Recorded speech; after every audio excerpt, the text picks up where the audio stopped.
So what about from a broader perspective when we think about the Aussies? At its peak in 2005, in the Premier League, we had 13 Australians play over 10 games.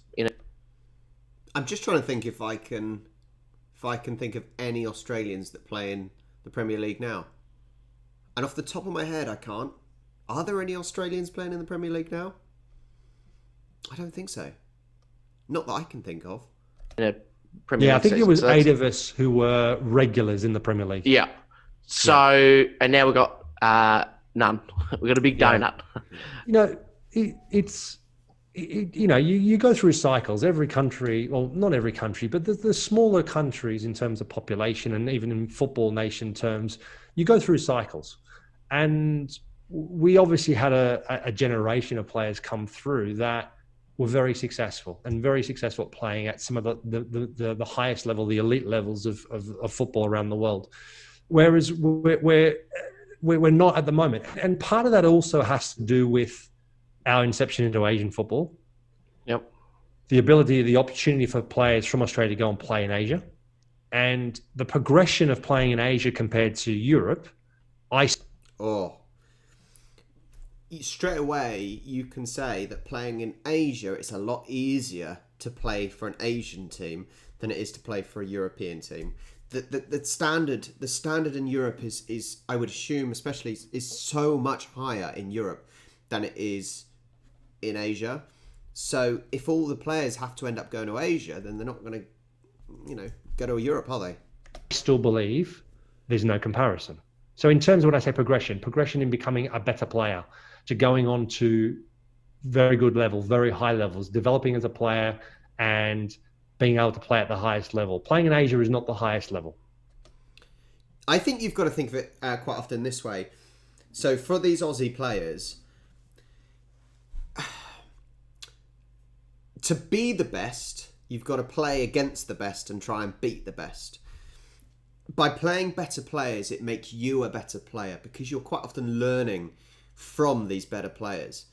However, if you're only playing in Asia where the standard isn't as good, you may think you're the bee's knees, the dog's bollocks, but actually you're just maybe better than them.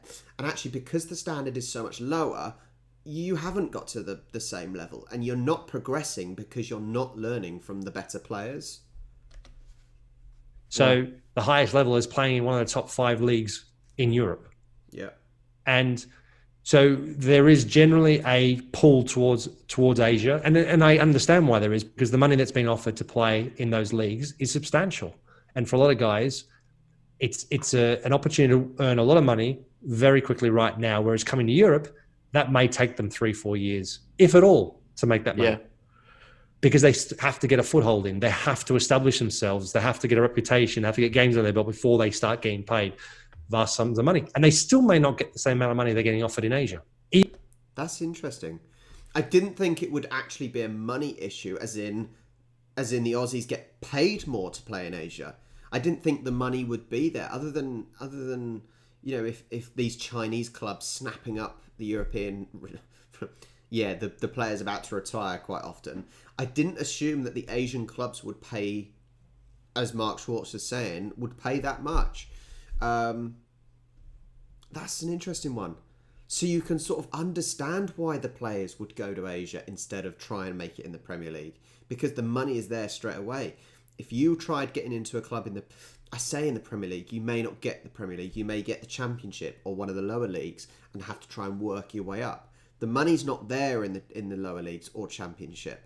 So as Mark Schwarzer is saying, you can go there. You'll be on less money to start off with. And actually, you may never get to the Premier League because the standard is so high. Even though the level of football the game playing in Asia is far inferior. So then I what understand the attraction of an Australian player wanting to go and play in Asia. I understand it. And I've said this all along. For the development of Australian footballers, it's going to be detrimental. Right. We're not going to have the same level. Sorry to interrupt. We're not going to have the same level of quality of players when the vast majority of our players are going to Asia as opposed to coming to Europe. Even though the likes of your Mitch Langrak is just, broken the record for most clean sheets in a J League season, it's 17. a tremendous accomplishment, and there's no doubt about it. And Mitch is actually probably playing some of his best football in Japan, and Japan's the best league in Asia. How would the Japanese sides go regularly against teams out of the top 5 leagues in Europe? Yeah. This is another. I can relate. You can relate this also to the Premier League and the Scottish League. There's constantly a push for Celtic and Rangers, the 2 top teams in Scotland, to try and play in the Premier League instead of Scotland. But actually, how well would they do? They wouldn't be one of the top clubs in the Premier League.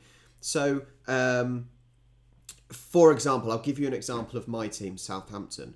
A player like Elianusi, who moved to Southampton and didn't make it. He's a winger. He didn't really do anything. He's still on our cards, but he was loaned to Celtic, where he played really well.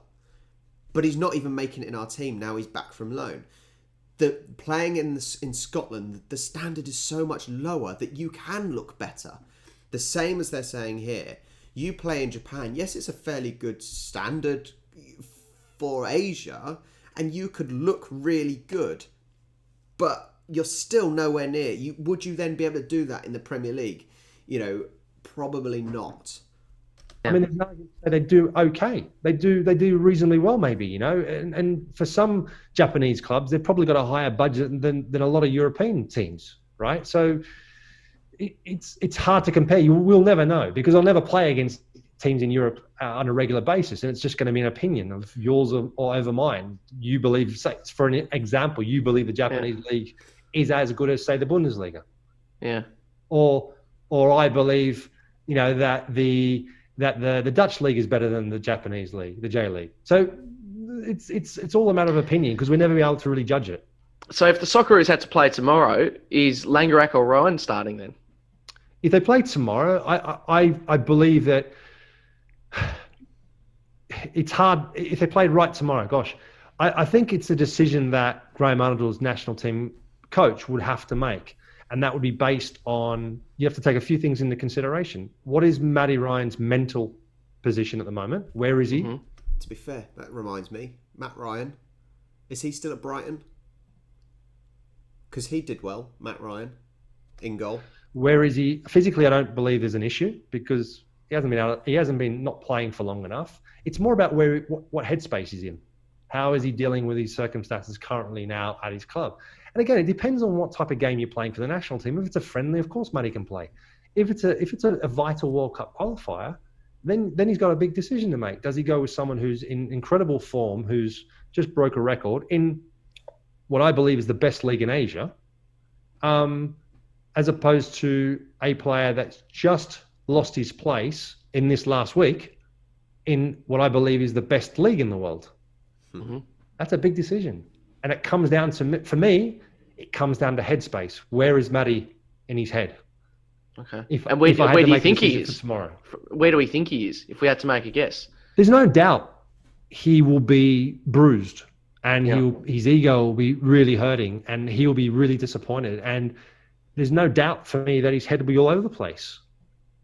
It doesn't mean that if there were a game tomorrow that he would be in that position, because he doesn't have a game tomorrow. But, you'd be mentally already preparing yourself and getting yourself ready, trying to get yourself ready. Well, all I know, Mark, is that we'd love to see friend of the show, Big Mitch Langrak, get a game at some point for the Socceroos. Oh, we'd love it, wouldn't we? Oh, we'd get him straight on for a sharp after that. Oh, he's in phenomenal form, right? And, and you're a brave man to not put him in the side right now, because he's played so well this season for his club. He's clearly in a really good place. He's clearly in a club that believe in him, and he's clearly performing very, very well. Yeah. So you'd like to think, as a player, and this is if you're completely neutral, right? As a player, you want to think that you get picked on merit and on current form. And that's not always the case, though. So if you're a number one in a team, you can be slightly dipping in form, but still be selected ahead of someone who's playing really, really well, because you've also earned credit. You've also earned the right to have that position. And you can also have two different types of form. You can have club form, you can have also international form. We've seen people who don't play regularly for their club, but go and play international football and be very, very good and never let the team down or country down. Right, I'm going to try. No, we'll finish this. There's only a little bit left, and then I will debate it. And therefore, that's why they play for their country all the time, even though they're not playing regular football for their club. You can see some players who play incredibly well for their club and then come into the national team and play and really struggle to have an impact. So, I would think Graham Arnold would have to take all those into consideration. Matty Ryan's track record as being number one for the Socceroos is very, very good. So he would definitely have that in the back of his mind when he makes a decision. It's not an easy decision to make. Okay, so there's almost two debates here. The first one is the fact that Australian players are choosing to play in Japan and Asia affecting the standard of the international team. I actually agree. I completely agree with Mark Schwarzer, and most Brits who are into football know who Mark Schwarzer is. He was a fantastic goalie. He should know his stuff, and he made it in the Premier League. The Premier League is a much higher standard than Asian leagues. Whether you agree or not, I'm sorry. If you don't agree, you are wrong. The Premier League is one of the highest standards of football you can get. If you play against the best players, it will make you better. It will make you better. And that's the same in all sports and all walks of life. It's almost like saying, who would you choose for an international team? Right, Australia. Okay, international team for Australia. This is the second debate. Would you choose a goalkeeper in the Premier League who sometimes get picked, but is now turning into the second goalkeeper, so isn't getting picked as regularly? They're in the Premier League though. Or let's keep it with the same country. Would you choose a goalkeeper in Division 1, so Premier League, Championship, Division 1, so 2 leagues below, who is playing every week and playing really well? Who would you choose? Would you choose the Premier League goalie, or would you choose the Division 1 goalie? And you could do that with any position. Striker, Premier League striker who's, knocking on the door, sometimes playing, sometimes not. Or would you choose the Division 1 who is scoring loads of goals? You would choose the Premier League goalie because they are at that standard. The opposition is tougher, and therefore it can be tougher to get the better performances. If you're playing in Division 1, it's probably easier to look like you're a stronger player. You may be playing at Division 1 standard, but really you may be a Championship level player. If you're in the Premier League, there's no higher than you can go, and the opposition's tougher. So, as I said, the argument here is the fact that the Australian players are choosing to go play in Asia for the money, but that's fair enough. But is that detrimental to the Australian football team and Australian football in general? What do you think? Do you think players should be going over trying to get into the European countries and teams? Or do you think it's okay that they are playing in Asia? Do you think playing in Asia is detrimental to Australian football? Let me know. You now know my thoughts. I think it is detrimental. I agree with Mark Schwarzer. Thanks for watching, and I'll catch you next time.